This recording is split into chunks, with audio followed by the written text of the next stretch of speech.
Hey guys, this is Tom, and I have this 8-inch LED color changing commercial electric disc light that I'm going to be replacing this recessed baffle and light bulb with.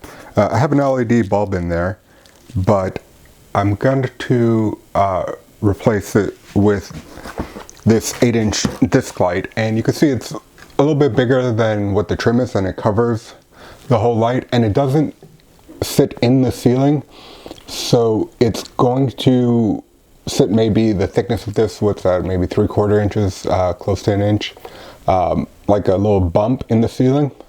When all you have is recessed lights in the room, you tend to have darker areas towards the ceiling, and the room doesn't look as bright just because the light bulb's in the ceiling, so all the light is just coming down this way, and you only get a little bit of a reflected light bouncing up onto the ceiling and in the corners. So since this is below the wall and it has a little bit of light coming out of the side, it does make the room look a lot brighter. Right back here, there's a switch, and you could select between, let's see, 1, 2, 3, 4, 5 different color temperatures. You got warm white, 2700 Kelvin, soft white, 3000 Kelvin, neutral white, 3500 Kelvin, bright one, 4000 Kelvin, and then daylight, which is 5000 Kelvin. This light can be used to replace the bulb and trim in a can light, or if you just had a box here, electrical box, this could be installed in the box. It has this ring which gets placed over here, and you use it for both installations, but you would just screw this into the box and then use the hardware provided to snap this into place.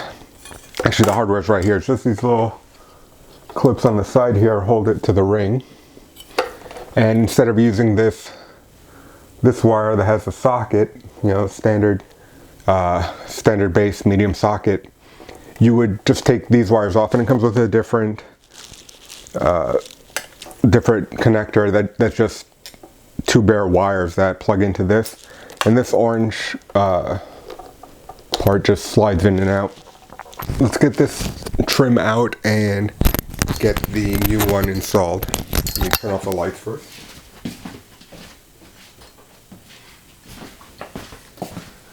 Alright, so unscrew the bulb.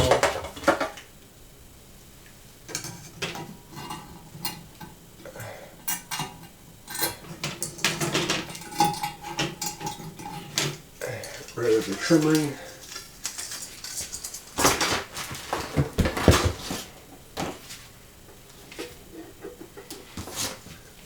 Take the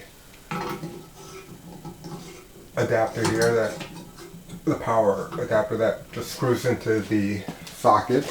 Just get this clipped in here and press down. There we go. Alright, and this is the ring I was talking about that just snaps onto this. And since I got a closer look here, we can look at the switch one more time. And I'm going to adjust it down to daylight, but it has the 5 different settings. And I've already installed one of the torsion springs, and they go in these slots, and a screw holds it in place. But there are 3 different ones. This is for if you have 6-inch cans, 5-inch cans, and 4-inch cans.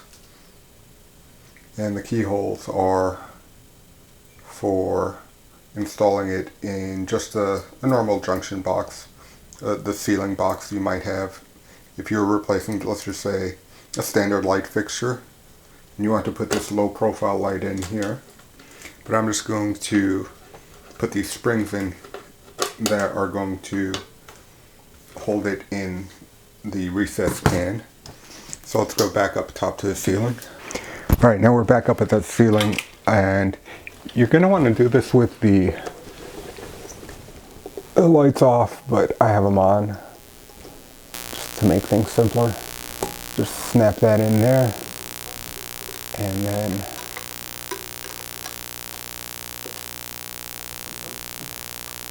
get the torsion springs aligned.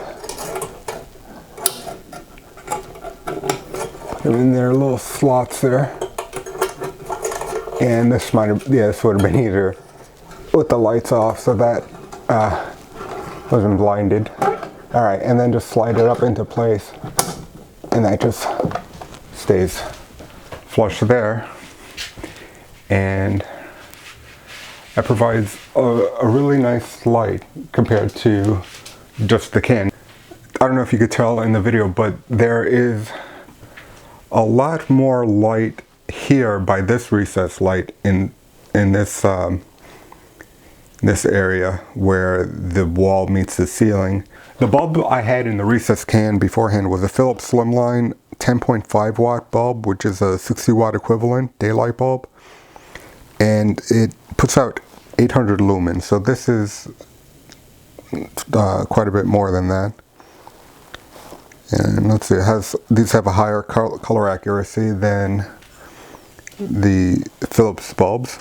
It does draw more power, and it does provide more light, 16.4 watts instead of 10.5, but still they're much smaller wattage than having incandescent bulbs, and it produces a nice light without doing a major retrofit. We're still using the cans. If we wanted a room to be brighter, in this case this is a room in the basement which doesn't have a lot of natural light, so this type of light fixture would really make the room look nicer. So I pulled this down just so I could get access to the switch here. And I want to go over the different settings in detail. I turned off the auto white balancing mode in the camera so that we could see the changes. And now this is at the 5000 Kelvin, which is daylight. Click it up one. Now that's at 4000. You can see it got a little bit warmer, but it's still fairly white light. Now it's really want to see more of the light being cast on the ceiling for the color change, because the bright spot in the center is just going to be white no matter what. You can see that ring around the light has gotten a little more orange, and then we go a little more, it's gotten even more orange. That was 3500, and this is the most orange. This is the 2500 Kelvin. This is the warm white. And looking at the bulb here, I could see the color changes, but it's not really going to capture it on the camera. So let's go through that one more time, and then we go, and then we're at white.